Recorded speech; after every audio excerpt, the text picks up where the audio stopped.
Hey guys, welcome to another skiing video. I just got a pair of new Volcano skis. These are the Black Diamond Helio 88s and just like lightweight Dynafit binding on there. And so it's springtime here in Pacific Northwest and I need to cut some new skins for these, and then I also need to wax the skis. So I thought it wouldn't be a bad time to make a couple videos about how to do that stuff. So as far as skins go, a lot of times my heavier, fatter skis, I have a bit more of a robust skin on them just for, moving around and moving through a lot of terrain. For these skins, I wanted to go with a bit more of a lightweight option. Now, these are Contour skins, distributed by Camp. And I just wanted to try them out. I haven't really used these skins before, or this company for skins, so just wanted to give them a shot. As far as like the width of skins, these are fat ones. These are 115. Normally, I try to get them a bit closer to the actual width of my skis to make them easier to cut, but I'm just going to make that work for today. These skis, if I didn't mention them before, these are 88 underfoot, so thin, lightweight Volcano skis. When you actually pull the skins out of the box, they always come with, of course, the skins. Every skin will come with some form of a cutter tool. And in the past, we had like these other safety cutters that required you to like cut the skin and then replace the skin on the ski so that way you could cut off a little bit more to get that edge showing. Many companies nowadays make skin cutter tools that do that spacing for you. This is one of them. And I'll show you how to work with this one up close. But that is pretty nice. You can buy these aftermarket. Any company that sells climbing skins will sell other cutting tools. And so you can go on to like G3 has a really good cutting tool. Black Diamond just came out with their own offset skin cutter that's really nice. So it's just finding one of those ones makes your life a lot easier. Other things that come in the box, the instructions. This looks like a little bit of skin wax or ski base cleaner. And then I guess these ones, well actually all skins will also come with a skin bag. So I like to use these things for long-term storage like over the summer or something. Or if they're hanging out in my van, but they are pretty nice to have those bags to help keep your skins sorted, especially if you have a million pairs of skis. When your skins come with a pre-cut length, there'll be a range on the box. So just make sure that your ski fits somewhere in that range.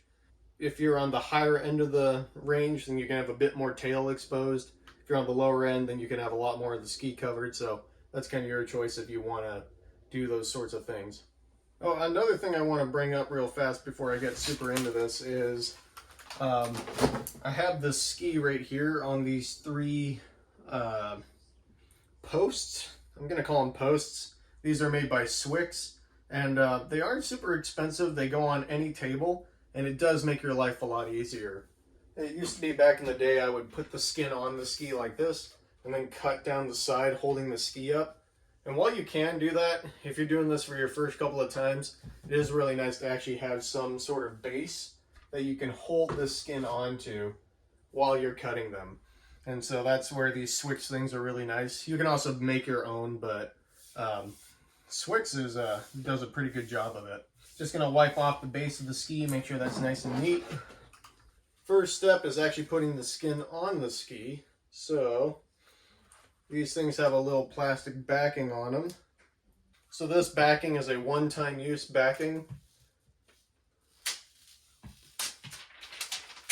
Just peels off like that. Other skins, Black Diamond skins, I think G3, a lot of companies will give you like a padded mesh or just a mesh sort of sheet. Some people call them skin savers, and they can be good for like long-term storage again over the summer for your skins. Looks like Camp didn't bother adding that one in. Okay, so I have the backing off of the ski. Now the glue is exposed to the world, so be very careful. I mean, like, you're never going to actually keep gunk and crap off your glue throughout the lifetime of the skins. But just while I'm cutting these things, I'm just trying to keep them nice and neat. My girlfriend has a lot of cats, so I'm going to try to keep the cat hair off of it. And then, obviously, the skin is really wide for the ski. So my goal here is just to get it as centered as possible on that ski.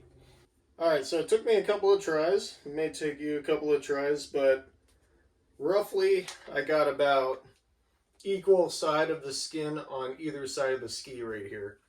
So don't be afraid to take a few shots, pull it off, and stick it back on a few more times.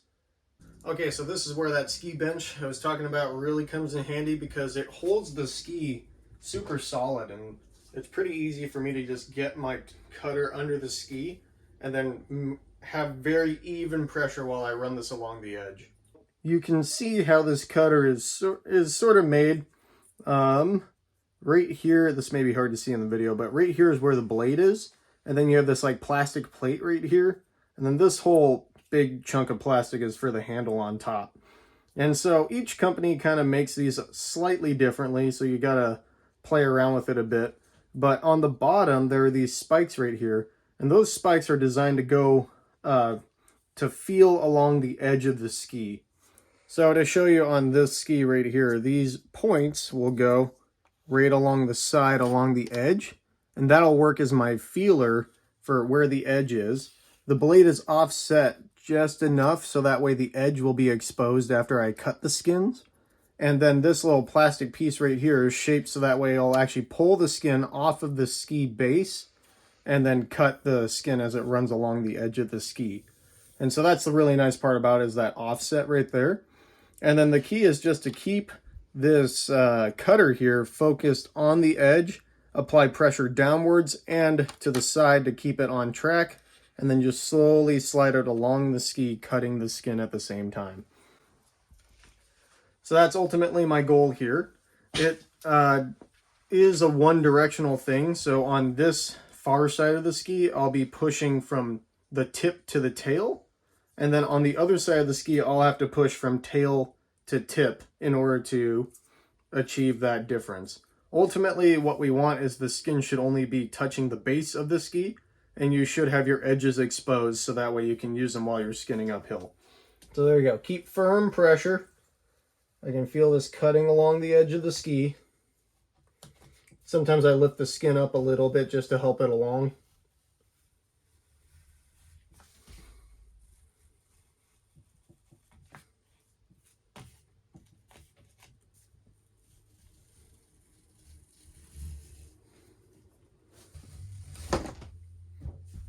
And there we have it. Clean edge.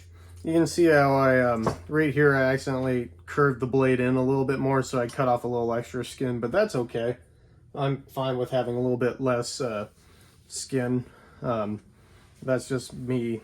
I cocked it a little weird. I'm getting used to this scraper, but that's fine if that happens a little bit. You can see how going along the edge, or the side of the ski right here, it's just the edge trimmed, and the skin is touching the base. So let's try it on the other side now. Yeah, you guys probably saw me lifting up the skin a little bit in order to get this tongue, I'm going to call it, of the scraper underneath. I do that a little bit because it's a bit easier to cut the skin. Also, the skin can tend to fold a bit while you cut, which will cause a little bit of uneven cutting. And then one other time I had this happen, it was really odd, where I actually was able to gouge the tip of this cutter into the glue of the skin, and it made the glue start separating out throughout the lifespan of the skin, which was really odd. I just kind of like ruined the integrity of it. So by doing this, I don't, it just helps me avoid that possibility, but for sure it helps with the other things too. So let's just go back. Let me find where the edge is. There we go. So I have those little prongs lined up with the edge. Gonna slide it forward until it starts cutting, which is actually, it's cutting right now.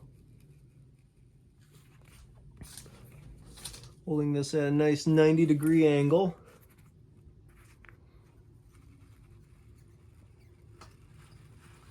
Just gonna start pulling. Take your time with it.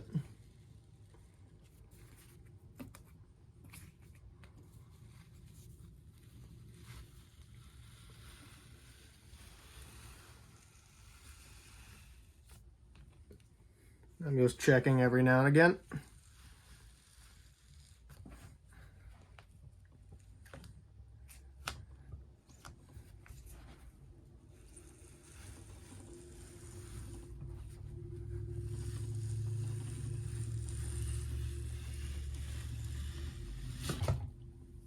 And there we have it.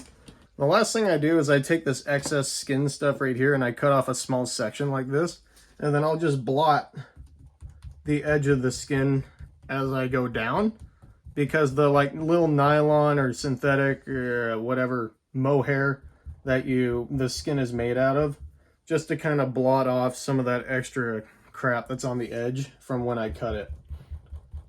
So I'll just blot all the way down both sides.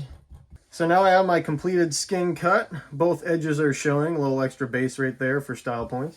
But I have it running nice and tight all along tip to tail. Edges are showing. The base is, for the most part, covered. And the ski is now ready to be taken up the mountains. All I have to do is wax them, actually, so they're not ready to be taken out. But that's essentially what I do. Now I'm just going to go to the next skin, go to the other ski, do the exact same process, and then they are good to go. So yeah, thanks for watching, guys. Hopefully I'll be making some volcano videos soon to show you where I get to actually try out these skis. I still haven't skied a single lap in these skis yet. But yeah, I'm going to try out these skis, maybe review these Black Diamond Helios for you. And thanks for watching. Leave a comment with anything special that you like to do, and I'll see you guys in the next video.